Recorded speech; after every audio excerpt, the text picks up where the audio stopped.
This is Mr. Christopher with Funkatopia, and it is my honor to actually have the entire band PHO right here on Funkatopia. What's up, guys?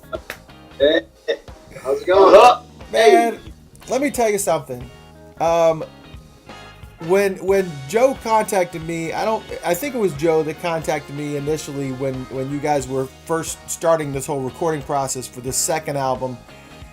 Man, you guys smoke. Oh my God. It's just so when I heard that this second album was being worked on and all this stuff that was going on with you guys with Paisley Park and being discovered by Prince and all that, man, I was just beside myself. I was like, "Oh, this is gonna be badassery right here." So I was very, very psyched to hear about this album. And now, for those of you just joining us, it's here.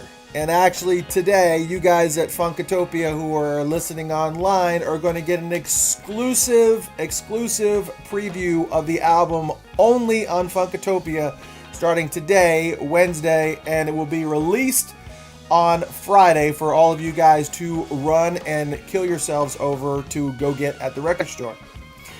So, we're actually going to play a couple tracks. We're actually going to play a couple tracks during this interview. But for those of you who don't know who PHO is, let's go ahead and start from, I guess, my left, I guess.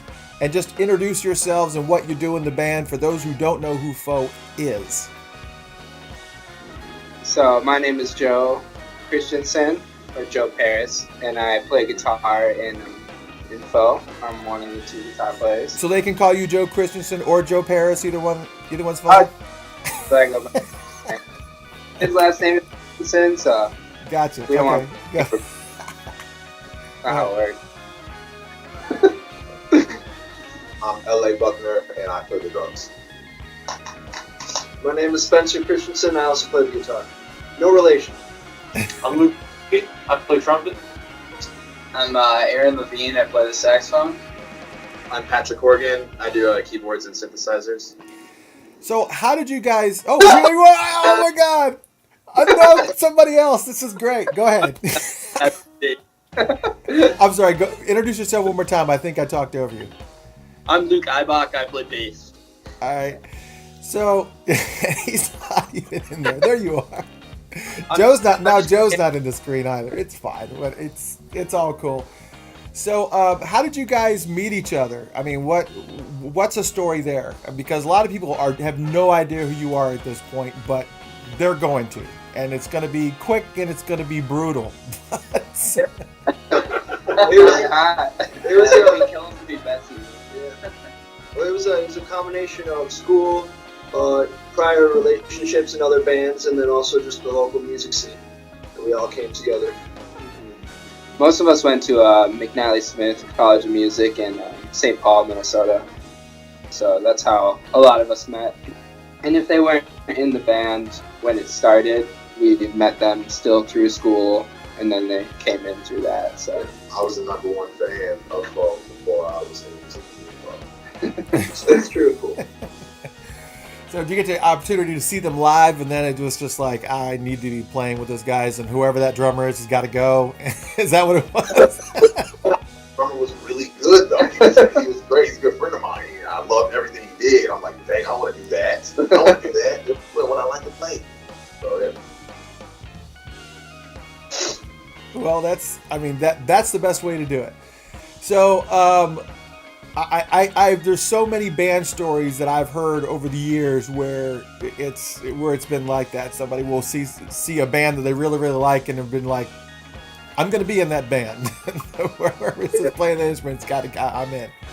So, talk a little bit about the album. You already had one album. This album, the name of the album is called Two, TWO.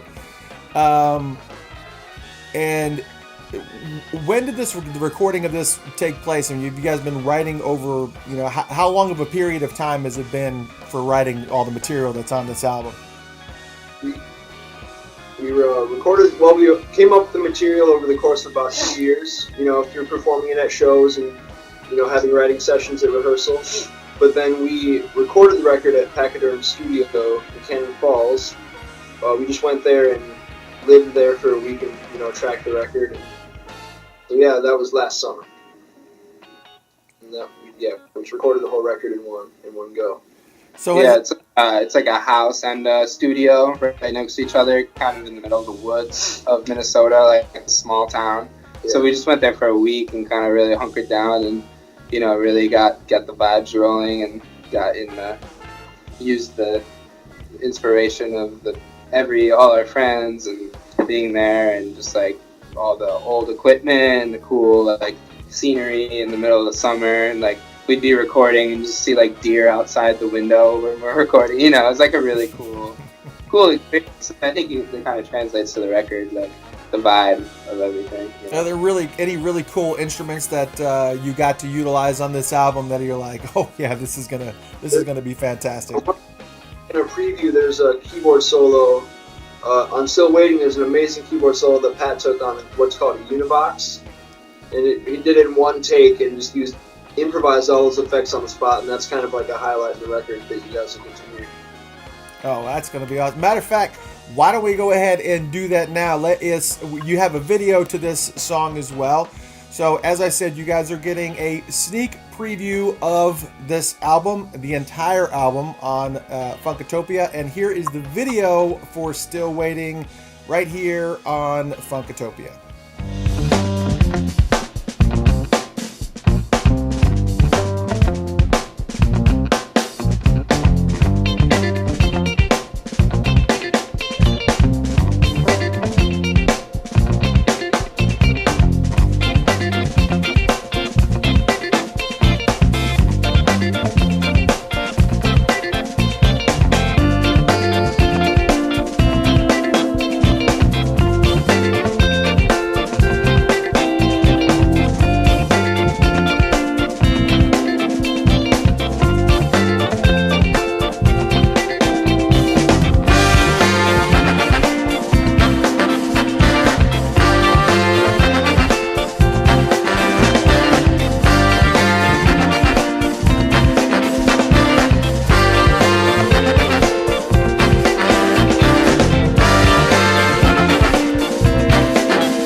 And that was the video for Still Waiting. And I actually got obviously the honor, thanks to Joe, of already hearing this entire album, and now you folks at Funkatopia actually get to hear it.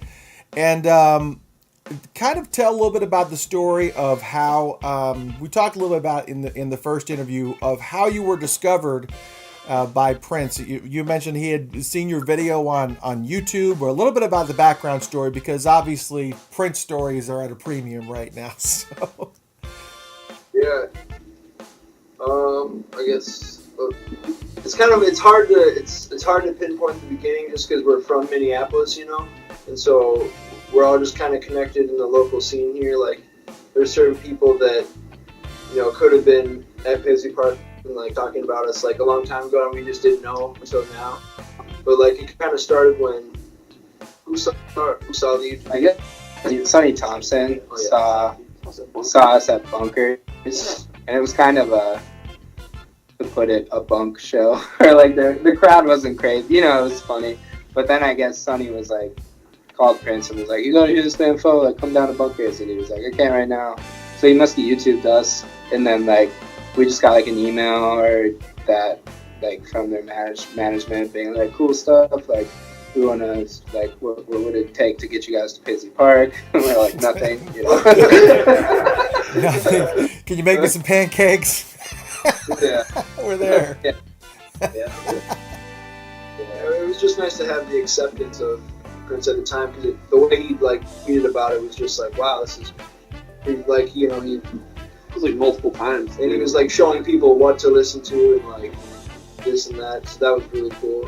And just a trip to get out to Paisley and be able to open for Larry Graham, who's one of the inventors of funk music. So that was just an insane honor. Yes. Yeah. So you got an opportunity to actually meet and shake hands with Larry. And he's the Whoa, nicest okay. dude on the face of the earth. It was like more hugs. Yeah. Everybody hugs. Yeah. Yeah, he's a hugger. Yeah, that's one thing you can definitely always, you hear it across the board when people go to Paisley Park, just in general, is the entire Prince family, the entire MPG family, Paisley Park family. They are not only just the best musicians on the planet, but on top of that, they really are. It literally is a hatchery. It is a place where they actually bring musicians in and actually help to nurture them and get them on the right path and give them opportunities like you guys had to open up for, get an opportunity that you probably wouldn't have had otherwise. Are you guys planning a tour with this album? It's a tour in a sense. It's more just like general promotion over the next couple months. We're doing a Colorado run in June with this band Funky Knuckles, and then we're doing various gigs in the Midwest throughout the summer, and then we're hitting Colorado again in the fall. So definitely be paying attention to all our social media, our website for gigs, because it's going to be, with the record coming out, it's going to be a developing process. Yeah, I mean, if you guys are definitely all in, which I assume that you are, we'll definitely have to stay in touch, because I know a lot of the people that you've already been involved with in the past, obviously with Dumpster Funk and the Motet and all those guys. They have that management team that pretty much takes care of them, has a pretty very, very active touring piece that you guys would easily fit into, everything from the Bear Creek stuff that they do. So yeah, we'll have to stay in touch, because I need you guys to be on a rotation and come somewhere near Atlanta or Georgia or one of the states that touch it, and I'll be there. Yeah, I mean, just put in, anytime you get a chance, put in the word, So we always submit to those festivals, that's for sure. That is exactly what we're doing right now, is making sure that we put the word in, because this stuff is just, there's very, very few bands like you guys where, you come out with, either your debut album or your sophomore album, and it is just, the first time that I ever saw it, I can honestly say it, there've been just a handful of bands that come out with a debut album like yours was in the first one, and Dag is the first band I can think of. Jamiroquai was the second band I can think of that come out with just swinging with these debut albums, and this album is really super strong, and I'm excited that people are finally getting an opportunity to listen to this, because you guys definitely have nailed it as far as, you know, the funk and the vibe, and even down to the order of the songs. That you guys really, it feels like you put a lot of heart and soul into this album. And man, I'm super psyched that people have an opportunity to hear it, especially for me, obviously exclusively on Funkatopia for a couple days. Man, I'm telling you, this is pretty awesome stuff, and I'm again, I can't even say how appreciative obviously we are that we have an opportunity to really turn some people on to some awesome music, and I'm excited for what the future holds for you guys. If you can just get on that right trajectory, man, it's gonna be. Thanks. Yeah. It's like an unstoppable train. Yeah. And we're gonna come in hot, you know. So. Too late. You Yeah. already have. Being a Minneapolis band is different than being a Chicago or LA band or East Coast, because you're a little outside of the box of like that style of music. Like we have Prince and stuff, but there's not like a whole young community really like breathing. So we're trying to make that happen here and be like, hey, like Chicago, look above you. You know what I mean? Like You have to remember the funk scene we have here, and like the funk influence that Minneapolis has as a whole, you know.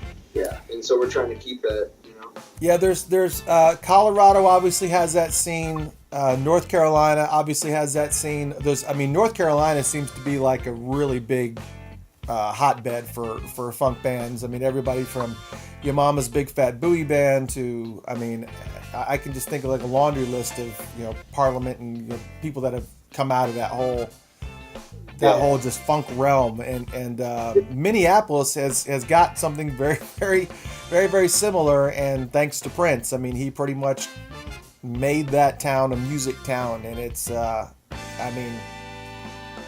their tourist department owes quite a lot to Prince. Let's just put it that way. Most people that come to Minneapolis are there for one reason. So, trying to keep whatever's next and keep it breathing, not put it in a museum. And I feel like Prince would be happy to hear something that doesn't sound exactly like him, but influence, you know, that's living and breathing and doing its best to flourish, you know. And did he ever get an opportunity to hear anything off of this album? Like, do you have any early tracks that were completed that you caught wind of that he may have gotten to hear, or That we performed. Like South Second. Yeah. Yep. There's a couple. There's a couple that he probably heard, like South Second, Still Waiting, I think he would have heard. Pop Top, yeah. Pop Top, which is on there. yeah, So- well, yeah, that's right too. Because if you play at Paisley Park, your stuff is being recorded. So Yeah, that's- no, recorded. I know it's out there. I don't know. and how many people were at that show? I mean, obviously with Larry Graham, you probably had quite a huge thing going on there. How many people do you think were probably there to be able to see you guys? There's 300 to 400, I'd say. So it was a pretty receptive audience, considering. Yeah. It wasn't completely packed, but there was a lot of stuff going on that weekend, and he announced it like the week before. So It was like, the gala weekend. yeah. So there was people from all over the world already there to just be at Paisley Park. Oh, man, that's a great opportunity for you guys, man. I tell you.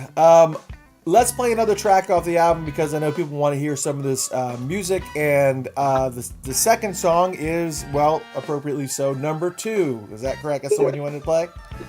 And this one is special because it has Kirk Johnson on auxiliary percussion. So that cowbell, that funky cowbell pattern, that's Kirk. So pay attention to that. Cool. Well, let's check it out right here on Funkatopia. It's number 2 from PHO's album 2, right here on Funkatopia.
And it's Mr. Christopher from Funkatopia, and that was a song number 2 from PHO's brand new album that you get to hear exclusively here for 2 days on Funkatopia. It's 2, the album 2. And how different is, I mean, obviously the style is the same, but how different, what are the primary differences that you guys feel between the first album that you guys did and the second album that you guys did? I mean, were there like lessons learned in that wedge that you kind of feel like, man, I wish we would have been able to do this on the first album, or anything that you kind of feel that you brought to the table this time around? Were you more relaxed, or? I think it was just a very different experience all around. I think it was like Joe was saying, the whole experience of being out in the woods and in the wilderness is like kind of an oasis, you know.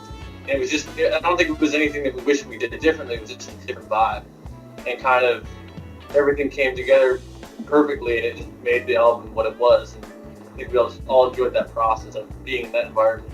So. Right. Well, yeah, I think sonically you can hear that it's like, I think it was more relaxed because we were in a house in the middle of the summer for a week, you know, beautiful house and studio, and so it was just nice to, like I said earlier, capture the vibe. Yeah, and just I think sonically we're just really happy with the guy we brought in, John Davis, who's done like he's done Lettuce, Fly, like Eric Krasno, Nigel I Hall. love Eric, yeah. He's Jojo Mayer. He's the bass player, but he also records them. Mark Juliana. He's great. He did an awesome job. We ran it all through tape and whatnot, so it's really got a lot of warmth to it. And you know, it's gonna be, we're gonna get it on vinyl eventually, so it'll be a good record for that. Also, you know. I could see that. Now that you say that, I was trying to put my finger on the sound and the vibe and the feel of that, and now that you say that, when I think of Lettuce's Fly and Krasno's album, that's the vibe that I'm, that's okay. Now it makes a little bit of sense. I was like, it's literally the same, because it's like married up with the same type of quality that those albums have on it, man. Yeah, that's what it is. That's it. Yeah. Well, I can almost tell you. I can pre-tell you now, and I know somebody else is going to say something, but I can pre-tell you now that this album, even though it's not out yet for another couple days, but you may watch this video and it may be out. This album will definitely be on the best funk albums of 2017 when we release our list next year. I'm telling you. It's just so, and we're saying this in, what is this, May now? It's awesome. It's that good. I mean, it's like sometimes you get albums and it's like there's a couple songs you can pick off of it and the rest really doesn't kind of qualify for funk. And this is like strong front to back. I'm really excited about this release, guys. Yeah, we look at those lists you do, so it's an honor to be on it. Very, very cool. Very, very cool. Well, is there anything else? I know you guys have got to get to practicing and jamming so you can start working on the third album. We already got plans. You already got it planned out. Anything you want to share with the people about this new album? I mean, obviously, it's going to be out everywhere, iTunes, Amazon. You can pre-order it. On the website, you also got merch with T-shirts like the 3X one that you're going to send me. And then you have the and hats. That's right. We'll have to like swap hats. I'll have to get you I'll get some Funkatopia hats, man. And we got Funkatopia hats and shirts and stuff. We'll have to swap merch. Yeah, we are totally down. And also, it's phofunk.bandcamp.com, right? Yep. So we'll put links underneath this video. Matter of fact, I will impose it on the video somewhere down there at the bottom of the screen. And phoband.com. There's a link to everything on there, so check out the website for sure. It's got everything: dates, store, media, everything you need. Yeah. So. And if you want some more history, this is actually the second interview that I got an opportunity to do last time I was in Minneapolis. It was really cool to be able to talk with you guys. And we actually got the other video up for a little bit of band history if you would prefer. And but for right now, super psyched to have this debut album. You guys are experiencing it. You get to experience it 2 days before the rest of the world right here on Funkatopia. Make sure that you guys head out to wherever you need to go to get this album, because if you like funk and you like that jazzy funk, I'm telling you, you will not be disappointed with this album. Matter of fact, you know, if you are broke as hell, just stay tuned to Funkatopia. I'm sure we're going to be able to give away a couple copies here coming up in the near future. But for right now, you can at least listen to it on the page. And PHO, you guys are badass. Thank you so much for taking time out of your rehearsal schedule to kind of chat with us, man. And Yeah. Chris, you're the man. Thank you, Funkatopia. Thanks you. absolutely. All right, guys, take it easy and let's get funkin'. Yes, sir. All right, see you, dude. See you guys later. Talk to you later. See you, Chris. Thanks. All right.